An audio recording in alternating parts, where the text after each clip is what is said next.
Hey, I'm a partner at Locomotive. Our mission is to rebuild a healthy local food economy. We do this for a variety of reasons. We do it for health, we do it for our environment, but mostly we do it for social justice. In 2012, I was in Wales working on an eco-literacy curriculum for high schoolers. It was here that I realized the shift that needed to occur with high schoolers and ourselves in order to sustain our planet. From Wales, I moved to Manitou. I got rid of my car. I moved into a Victorian house with a shared kitchen and bath. I hung my laundry out to dry, and I felt that I was doing my part to protect this beautiful planet we live on. And then the floods came, and Manitou was cut off. I had no lettuce. There was no grocery store. We were vulnerable, food insecure in the greatest sense. Manitoids did not grow any food. We did not sell any food. We had no food of our own. So I decided to go right to the source and started working with Skip, a farmer. Yay, Skip! I asked Skip what he was growing this year. Skip said peppers. I said, why peppers? Skip shrugged his shoulders and said, I like peppers. Our food has been commodified and industrialized to the point that we don't know where our food comes from, how it is produced, or who is growing it. To rectify this problem, we have CSAs that bring us food direct from the farm. We have farmers markets, if we can get there on Saturday, or was that Wednesday? We have directories. We have lovely farm-to-table dinners, but none of these are causing a shift, just a nudge to the food system. In November, I got a call from a young man who wanted to get involved in the food system. He was an app developer. At that time, I didn't have a smartphone.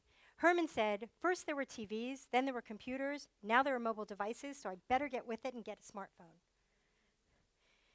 When I announced this idea at a meeting, the older folks in the audience said, I don't want to get a smartphone. What's wrong with the directory online? A young college student jumped up and said, every kid at CC has an iPhone. Every kid. This is not a directory. This is a, what is this? This is a mobile reflection of our local food system in the Pikes Peak region. There is nothing like it in the United States. So how did I do it?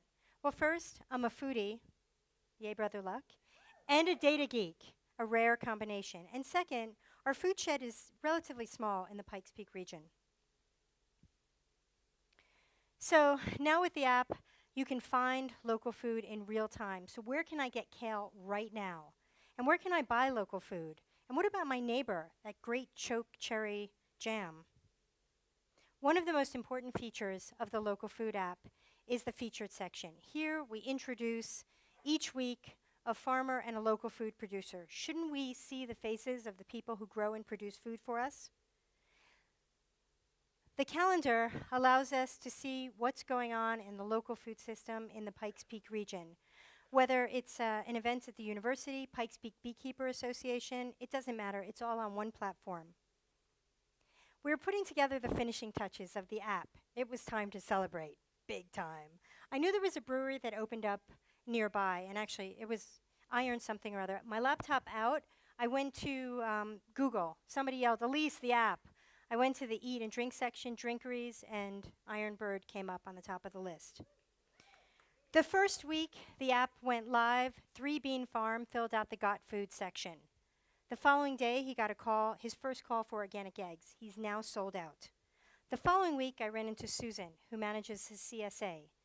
I was really excited to show her how we featured farmers. At that week, High Plains Dairy was featured. Susan looked at me dumbstruck. We have a dairy? Our food system has been taken from us. Make no mistake, this is war. And the other side has stockpiled all the food in large buildings we call supermarkets.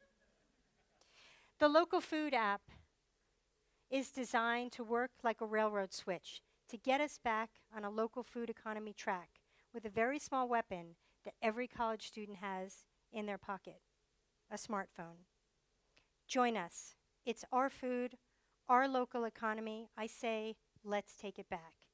Thank you for listening, and thank you for my partner, Chris Dwyer, my right hand, Randy Pratt, and Varillo, our mobile app developers.